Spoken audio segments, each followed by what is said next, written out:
बाज़ दफ़ा नहीं माफ़ होता यार। मैं अक्सर व बेशतर ये बात किया करता हूँ और ये बात कहता हूँ कि आप माफ़ कर दिया करें। बदला लेने का सबसे बड़ा तरीका ये है कि आप माफ़ कर दें। लेकिन कुछ तकलीफ़ें ऐसी होती हैं जो इंसान अपने सीने से लगाए रखना चाहता है। कुछ दुख ऐसे होते हैं जो इंसान चाहता है कि उसके सीने में मौजूद रहें, उसके दिल में धड़कन की तरह मौजूद रहें। यानी एक शख्स को जिससे आपने दिन रात सोचा होता है, एक शख्स को जिसे आपने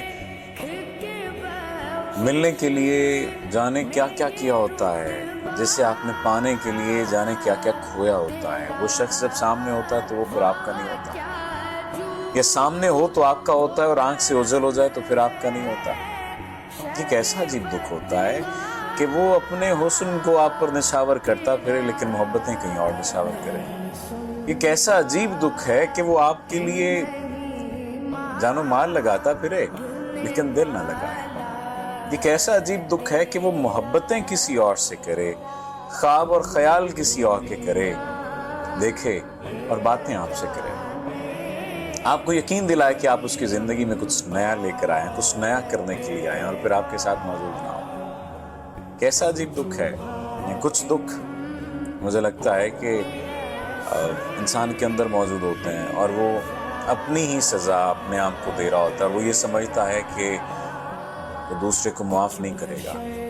दूसरे को माफ़ करना उसके बस में नहीं होता, उसके इख्तियार में नहीं होता। बाज़ दफ़ा ज़रूरी नहीं होता माफ़ करना, लेकिन ये ज़रूरी होता है कि आप संभल जाएं। संभलना सबसे ज़्यादा ज़रूरी है और संभलना सबसे ज़्यादा मुश्किल काम है। याद रखिए, इस दौरे नागवार में जीना कमाल है, मरना कोई बड़ी बात नहीं है। हम मर ही तो रहे हैं। हम सांस लेते हुए जो ज़िंदगी गुजार रहे हैं, सांसों का लेना या सांसों का नाम जिंदगी नहीं है, जिंदगी गुजारने का नाम जिंदगी है। कोशिश कीजिए, अपनी जिंदगी की जिम्मेदारी खुद लीजिए, और माफ अगर नहीं कर पा रहे तो कोई बात नहीं, ना करें माफ। लेकिन एक बात ज़हन में रखें कि आप ही आप अपने साथी हैं, कोई दूसरा नहीं है।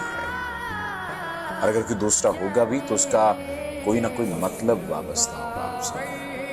यकीन मान लीजिए, हो सकता है इस बात से आप इख्तिलाफ करें, लेकिन ऐसा नहीं। जितनी जल्दी इस हकीकत को तस्लीम कर लेंगे उतनी जल्दी आपकी ज़िंदगी में आसानी आ जाएगी।